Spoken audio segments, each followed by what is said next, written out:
Quando a gente pensa na avaliação, nos testes provocativos, no que diz respeito ao sistema nervoso, nós pensamos em reflexo, sensibilidade e força, além de toda a história clínica que você vai colher do paciente. Quando a gente fala de sensibilidade, no próprio teste você consegue desenvolver uma palpação, um deslizamento cutâneo nas áreas dos dermátomos das raízes do plexo braquial. Então você consegue ter uma noção, por exemplo, se o paciente chegou com uma hérnia cervical grande em C7, então quando a gente pensa em C7, T1, provavelmente você vai pensar nas raízes do nervo ulnar. Lembrando que o nervo mediano ele é composto pelos 3 troncos do plexo braquial.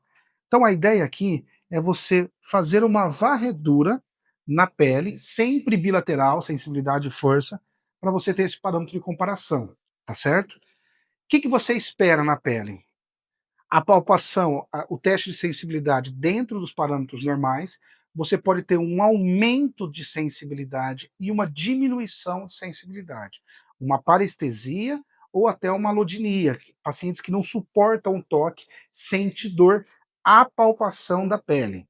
E às vezes até a roupa incomoda. E normalmente, por exemplo, paciente com uma sensibilidade aumentada em uma área de distribuição do nervo mediano, ela sente dor quando eu passo a mão na pele, só que quando eu aperto a musculatura, não reproduz dor nenhuma.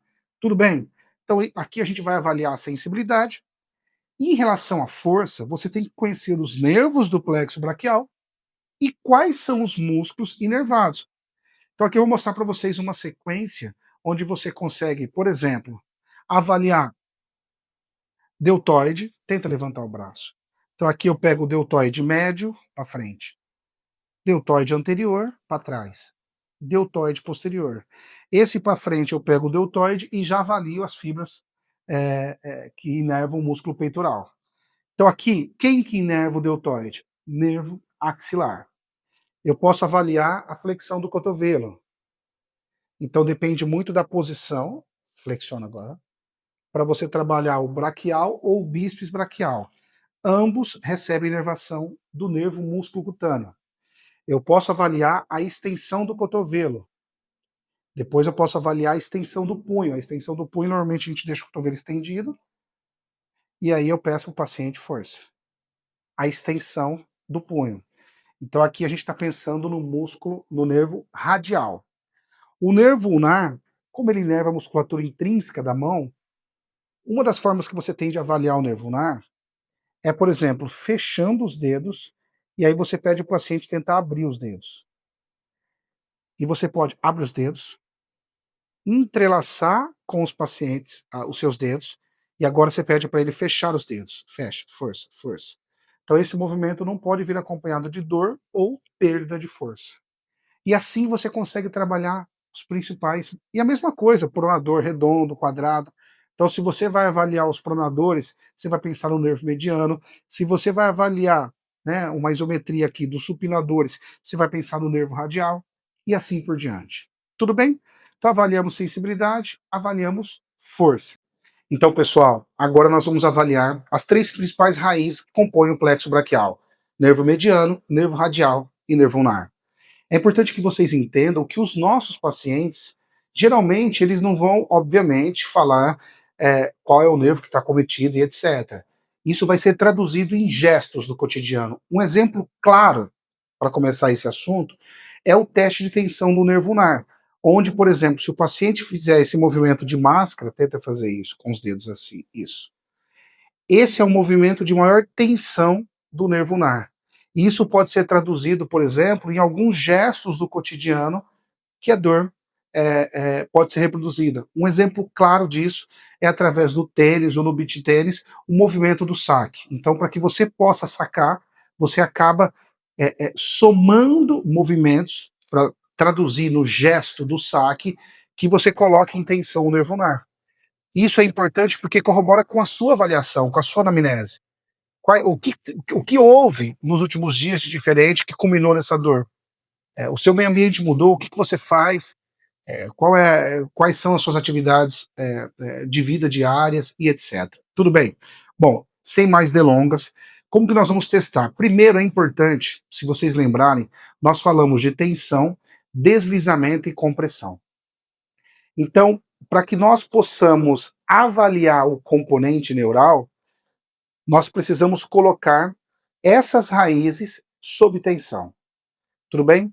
Como que nós vamos fazer isso? Nós vamos começar pelo nervo mediano. Então, primeiro, realiza uma abdução de 90 graus, uma rotação externa do ombro, e é importante, vocês estão vendo que eu estou começando a gerar os movimentos. E alguns desses movimentos já podem desencadear sintomas. Então, por exemplo, quando eu faço uma abdução, há uma convergência neural na região do ombro. Quando eu faço a rotação externa, também. Agora nós vamos colocar o componente, por exemplo, de supinação. Depois que você coloca a supinação, eu vou aumentar a tensão do nervo mediano na região do punho e mão, fazendo uma extensão do punho e dos dedos. Depois, nós vamos realizar uma extensão do cotovelo. Por exemplo, você sente algum sintoma quando faz isso? Na região do cotovelo, do ombro, alguma coisa? Não, né? Vamos pensar, a gente não ensaiou isso, então isso é real. Vamos pensar que a paciente tenha sintomas na região do antebraço, né, correspondente à área do dermátomo do nervo mediano. O que nós podemos fazer? Agora nós vamos colocar uma inclinação contralateral e repetir esses testes. Por exemplo, pode ser que ao passo que nós realizamos uma supinação e esse movimento de extensão do punho e dos dedos, a paciente já tenha sintomas neurais. Por exemplo, ela fala, agora eu não consigo estender o meu cotovelo. E quando você faz isso, libera o movimento. Então, esse é um diagnóstico diferencial para você certificar que o paciente tem uma disfunção no nervo mediano, por exemplo. Ao passo que, quando a gente sai de uma tríplice extensão de punho, dedos, cotovelo, para uma inclinação homolateral, nós estamos deslizando o nervo. Então, se a paciente estava sob tensão e quando você diminui essa alavanca, diminui a tensão no plexo braquial e libera essa tensão, diminui a dor, isso já é característica de uma disfunção neural. Tudo bem? Ótimo. Então, agora nós vamos falar sobre o nervo ulnar. Para que nós possamos testar o nervo ulnar, nós vamos realizar o movimento de abdução, rotação externa. Lembrando, toda vez que você vai acumulando movimentos, você pergunta se o paciente apresenta algum sintoma no trajeto do nervo ulnar. Tudo bem? Depois nós vamos fazer uma pronação. Por exemplo, se um paciente apresenta dor na pronação, você sabe que a área de deslizamento de maior tensão é no cotovelo. Se o paciente sente, por exemplo, nesse movimento do punho, você sabe que a área de encarceramento, de perda de deslizamento do ulnar está sendo na região do punho. E aí você termina isso com uma flexão do cotovelo. Tudo bem? Então esse é o teste de tensão do nervo ulnar. E se você quer saber se o paciente tem... Quando você faz isso e o paciente sente, por exemplo, um repuxar, ele não tem dor, ele não tem formigamento, mas ele sente um repuxo nessa área, é muito difícil você especificar se a disfunção é mais miofacial ou neural. E uma forma que nós temos de fazer essa diferenciação é através da alavanca, por exemplo, da cabeça, do plexo braquial. Muito simples.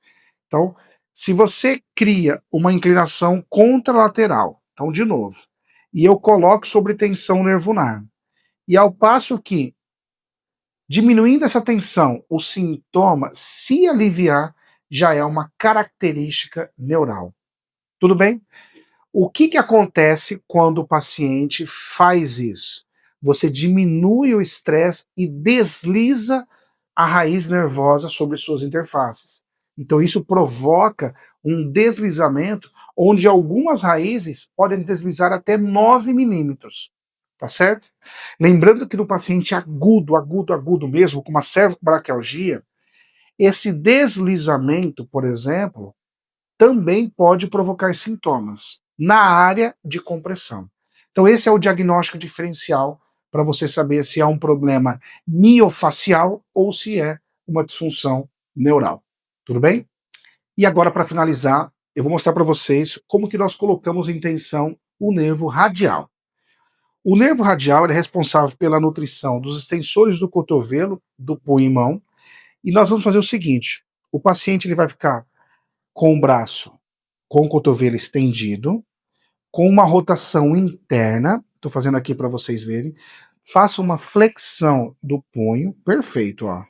Então eu fiz uma rotação interna, flexão do punho, e aí você termina o teste como uma abdução. E aí o paciente pode desencadear dores nesse movimento. E a mesma coisa a alavanca da cabeça. Você pode brincar um pouco com a cervical para ver se isso evidencia ou não os sintomas. Tudo bem? Então aqui eu mostrei para vocês o teste provocativo, mas normalmente nós fazemos isso com o paciente deitado. Então agora, pessoal, eu vou mostrar para vocês como testar e tratar os 3 principais nervos do braço. Então nós vamos começar pelo nervo mediano. Vem mais próximo a mim. Aí. O terapeuta, com essa mão interna, eu realizo uma depressão do ombro. Com essa outra mão, eu toco a extremidade dessa forma. Então é muito importante que vocês entendam como que nós vamos abraçar. E a minha perna que vai dar sustentação para o braço do paciente. Então eu começo com uma depressão do ombro, faço uma abdução, 90 graus, faço uma rotação externa, uma extensão do punho e uma extensão do cotovelo. Lembrando que a primeira alavanca é onde você sempre coloca atenção. Então se eu começar, por exemplo, com uma extensão do punho, o deslizamento e a convergência neural, ela vai ser mais nessa região. Se eu começo já com uma extensão do cotovelo, vai ser na região do cotovelo. Só lembrando que eu já ensinei vocês. Pois bem, então, pensando em tratamento, eu chego aqui, coloquei as alavancas. Por exemplo, imagine que o paciente sente a tensão aqui. Então, nesse momento, eu vou ficar mobilizando. Então, se nessa amplitude o paciente sente a tensão, eu diminuo um pouco e fico realizando mobilizações de até 1 minuto. Lembrando que essa mobilização que eu estou fazendo, eu estou trabalhando o parâmetro de tensão neural. Se eu quero trabalhar o deslizamento neural, olha que interessante. Ao passo que eu vou gerar uma tensão na extremidade, eu vou diminuir essa tensão com uma rotação homolateral com inclinação. Então, eu vou pedir para o paciente, ó, quando eu estender seu cotovelo, você olha para sua mão. E volta. E vai e volta. Aqui eu posso ficar... O tecido nervoso a gente não trabalha muito. Eu sempre falo que 1 minuto de repetição é o suficiente, e não mais que 3 séries. Ótimo. Então aqui nós trabalhamos o nervo mediano. Então agora nós vamos trabalhar o nervo ulnar. Então o paciente está próximo a mim, eu começo com uma depressão do ombro, uma abdução. O contato manual no mediano era esse. No nervo ulnar, o contato é esse, ó. Eu abraço e termino no 4º e 5º dedo da mão. Por quê? Porque esse é o parâmetro do nervo ulnar. Isso é muito importante. O contato de vocês fará toda a diferença. Então eu faço essa depressão, abduzo o ombro, rodo externamente, faço uma pronação, extensão do punho e dedos, e aqui eu termino com uma flexão do cotovelo. Lembrando mais uma vez, o primeiro parâmetro, a primeira articulação que você coloca o parâmetro de tensão é onde vai ter a convergência neural. Então, se eu quero avaliar o deslizamento do nervo ulnar na região da mão, do punho, eu começo com uma extensão do punho. E aí sim eu vou colocar os outros parâmetros. Tudo bem? E aqui a gente trabalha o nervo ulnar. Agora nós vamos trabalhar o nervo radial. Então, os parâmetros mudam em relação ao mediano e ulnar. Agora eu estou olhando para os pés do paciente. A primeira tensão que eu vou exercer com a depressão do ombro é feita com a minha perna interna, como vocês podem observar. Então, quando eu faço isso, ó, eu estou colocando sob tensão o plexo braquial. Agora, minha mão interna, eu abraço o cotovelo, dessa forma, e o meu contato nas mãos é esse, no dorso, ó, você pode fazer isso daqui. Por quê? Porque nesse contato que vocês estão vendo, é onde eu vou ter os parâmetros de tensão. Quais são esses parâmetros? Depressão do ombro, rotação interna, junto com uma abdução e flexão do punho. Então eu posso trabalhar com o parâmetro de abdução do ombro, ou eu posso manter essa abdução e trabalhar com a flexão do punho, tá certo? Então aqui eu estou mobilizando o nervo radial. Paciente com compressão neural, tudo que você fizer para ele que fecha o espaço do forame de conjugação tende a desencadear os sintomas. Então, uma das formas de você trabalhar esse paciente, por exemplo, é criando uma abertura desse espaço no forame, ou seja, levemente você faz uma inclinação contralateral. Então, imagine que esse paciente tem dor no membro superior esquerdo. Essa posição já tende a aliviar os sintomas. E aí você pode fazer assim, ó. Então eu mantenho uma posição de conforto. Gente, não é para estirar o nervo. Então aqui a gente não está alongando, estressando o tecido neural e tão menos muscular.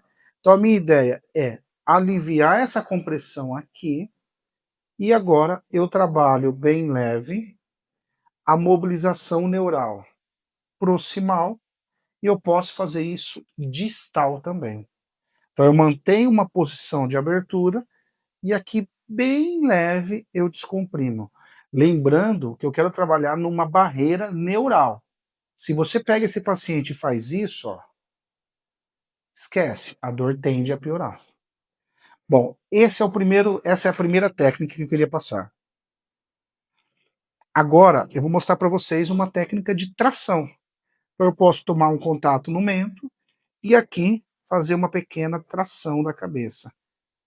E eu posso fazer essa tração sustentada por até 1 minuto. E aí você volta gradativamente.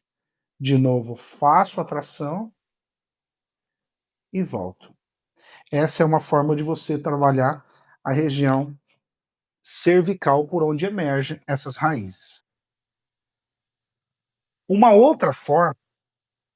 É mais perto, abaixo. Uma outra forma de trabalhar a compressão neural é, por exemplo, sempre manter uma posição de conforto. Então aqui eu fiz uma inclinação contralateral e aqui, de uma forma muito leve, nós conseguimos trabalhar a raiz que está comprometida. Então eu posso vir aqui, trabalhar o nervo mediano, eu posso vir aqui, trabalhar o nervo ulnar. Então eu já ensinei para vocês, eu vou recapitular. Para eu trabalhar o nervo mediano, lembrando que o primeiro parâmetro de movimento que você coloca, o primeiro parâmetro, é onde vai ter o ponto de maior convergência neural. Então, se eu comecei com uma inclinação da cabeça, o deslizamento e a convergência neural ela vai se concentrar na região cervical. E aí depois eu venho, faço uma depressão leve do ombro, faço uma rotação externa, uma pronação, uma supinação, desculpa, e uma extensão do punho e do cotovelo. Imagine que aqui ela sentiu.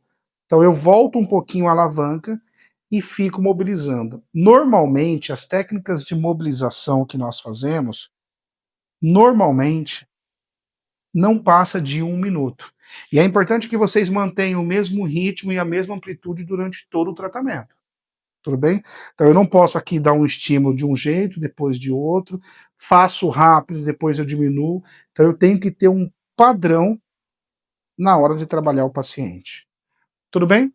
Então aqui eu vou trabalhar o nervo mediano, só que eu também posso trabalhar o nervo ulnar. Os parâmetros são abdução de 90 graus, rotação externa, pronação, extensão do punho e dedos. E eu termino fazendo uma flexão do cotovelo. Então agora a gente vai mostrar para vocês um protocolo de tratamento para os pacientes com compressões neurais nos membros superiores. Então, lembrando que esses pacientes, geralmente, o teste de Sperling, Jackson, de distração, tende a dar positivo quando você provocar a raiz nervosa. E tem várias formas de nós tratarmos esse paciente, desde a abordagem aqui, manual, até nas orientações no seu dia a dia. Em relação à terapia manual, uma coisa que é muito comum é que quando esse paciente estende a cabeça aqui, imagine que ela, ao passo que ela estende a cabeça, ou inclina, ou roda no sentido homolateral, isso desencadeia sintomas no braço. Isso é muito comum. Então, uma área de compressão na região da coluna, forames e etc. Como que nós podemos tratar isso?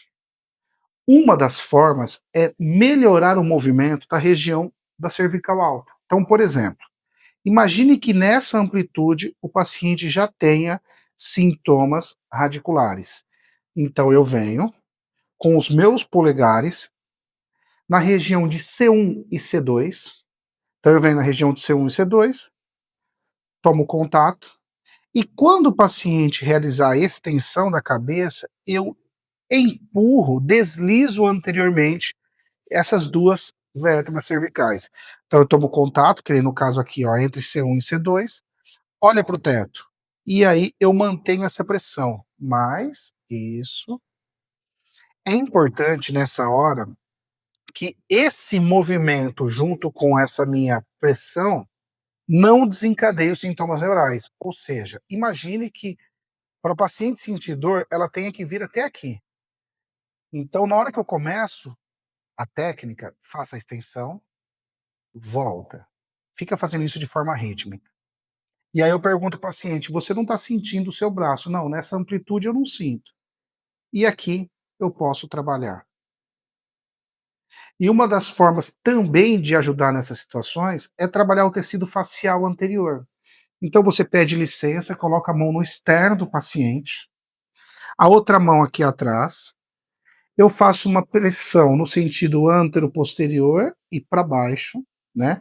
Então eu trago para frente, no sentido antero-posterior e para baixo, abaixo a cabeça, reforço esse meu contato, olha para o teto devagar. E aí eu vou trabalhar essa mobilização. Conforme vai cedendo o tecido, você pode pedir para o seu paciente abrir a boca, olha para o teto com a boca aberta, fecha a boca. Isso é uma forma de trabalhar o tecido facial anterior. Normalmente, quando você trabalha, veja, eu tenho uma região, normalmente C5 e C6, C7, pegando fogo, desencadeando sintomas neurais, e eu devo avaliar e devolver o movimento nos níveis acima e abaixo. Acima, eu acabei de ensinar vocês através dessa técnica de mobilização articular. E abaixo, você pode fazer isso com o paciente sentado e deitado. Eu vou fazer com o paciente sentado, para manter essa posição. Eu venho com um contato, nós chamamos em contato de bico de pato, então você faz essa flexão do indicador e uma extensão do polegar, então eu fico com um V, e eu tomo contato nas primeiras vértebras torácicas. Então o paciente olha para o teto devagar. Conforme vai iniciando o movimento, eu estendo a região torácica. Mais uma vez. Isso. Mais uma. É importante que essas mobilizações, o paciente não precisa fazer a amplitude máxima que desencadeia os sintomas. Tudo bem? Então agora eu quero mostrar para vocês as áreas de crush que possam vir a comprimir as fibras do plexo braquial. Então, saindo aqui da coluna cervical, nós temos a primeira costela, onde se insere o músculo escaleno anterior e médio. Então, aqui já é uma área de compressão, de possível compressão do plexo braquial. Depois nós temos a clavícula, primeira costela, em azul, vocês observam o músculo subclávio. É uma região importante a ser avaliada nos pacientes com cérvico-braquialgias. Descendo aqui em roxo, nós temos o músculo peitoral menor, então saindo aqui do processo coracoide, se inserindo nas costelas. Então aqui nós temos o peitoral menor. Essa representação eu estou mostrando para vocês o nervo mediano e o nervo ulnar. Então, tratando-se do nervo mediano, Uma das principais áreas de compressão dele, quando a gente pensa nas extremidades, diz respeito ao músculo pronador, redondo.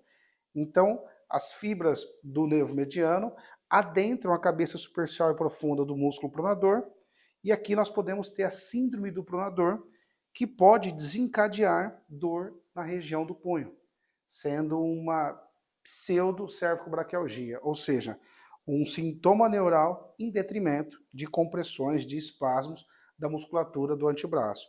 Então, pronador redondo, pronador quadrado, depois nós vamos ter a própria área do retináculo dos flexores, o túnel do retináculo dos flexores, onde também pode ocorrer compressões do nervo mediano. Então é importante que vocês entendam aqui a anatomia do músculo pronador, e é uma área, tanto peitoral menor quanto o pronador redondo, vocês investigarem nos seus pacientes com sintomas do nervo mediano. Falando do nervo ulnar, que ele é mais medial, como vocês podem observar, aqui nós temos a arcada de Stroters.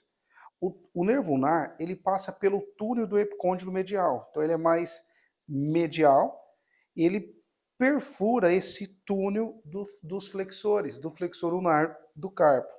Então essa é uma área, essa musculatura é uma área que vocês devem investigar em pacientes com sintomas do nervo ulnar. Pelo seu trajeto, só lembrando vocês que a forma de nós testarmos, colocar em tensão o nervo ulnar é com a flexão do cotovelo no movimento de uma máscara, por exemplo, simula esse movimento. Então esse é o teste de tensão do nervo ulnar. Se você observar nesse vídeo, agora, ó, nessa posição, fica nítido que a maior área de tensão agora aqui, de deslizamento, é na região cubital, na região do cotovelo. E por último, não menos importante, nós temos o nervo radial. Então o nervo radial ele é mais posterior. Ao invés de pensarmos nessas estruturas anteriores, nós vamos pensar em redondo menor, infraespinhal deltoide posterior, a musculatura posterior do ombro, e ele sai desse compartimento posterior para anterior na região do epicôndilo lateral. Então, nessa região, ele perfura um túnel do músculo supinador. Nós chamamos esse túnel de arcada de Froese. A arcada de Froese é um espaço, um buraquinho, onde ele adentra e se divide aqui em radial superficial e profundo, onde o radial superficial ele é sensitivo e o profundo é motor. Então, investigar essa área da arcada de Froese, tocar, apertar essa musculatura extensora, é essencial nos pacientes que apresentam sintomatologias do nervo radial. Então, em suma, seja a arcada de Froese dos supinadores, pronador redondo, pronador quadrado, arcada de Struters, aqui a musculatura flexor ulnar do carpo, por onde adentra o nervo ulnar, peitoral menor, subclávio, enfim, essas regiões, em algum momento, elas podem vir a encarcerar, a comprimir a estrutura nervosa e gerar sintomas neurais nas extremidades. Então, além de trabalhar a mobilização do sistema nervoso, é muito importante que vocês identifiquem, avaliem essas áreas de possível compressão.